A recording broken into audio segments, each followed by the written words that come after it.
So, good day po sa lahat. So, ito po si Angelo, ang operator ng Ink Giant 60cm DTF printer dito sa Oyo. So, last week, palagi po ito nagamit. So, good day po sa lahat. So, ito po si Angelo, ang operator ng Ink Giant 60cm DTF printer dito sa Oyo. So, last week, palagi po ito nagamit. So, nandito po yung head area ko po.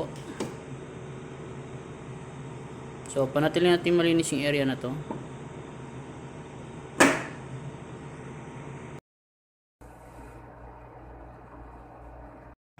So, dito po yung waste tank ko po. So, yung AVR saka yung ground. So, yung ink system naman ay tama lang.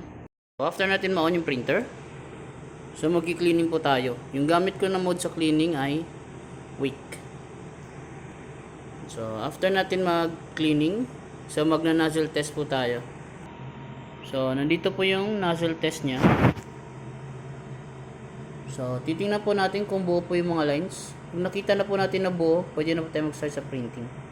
So, punta naman tayo sa DTF output. So, last week nakapag-run po ako ng 98 meters. So, dako naman tayo sa mga na-consume ko.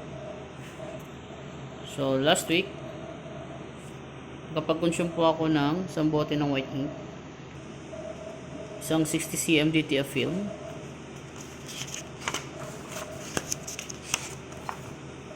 At 2 packs ng white powder. So, nandito po yung weekly checklist ko po. So, updated po siya. Yung verifier ko po si Jimmy.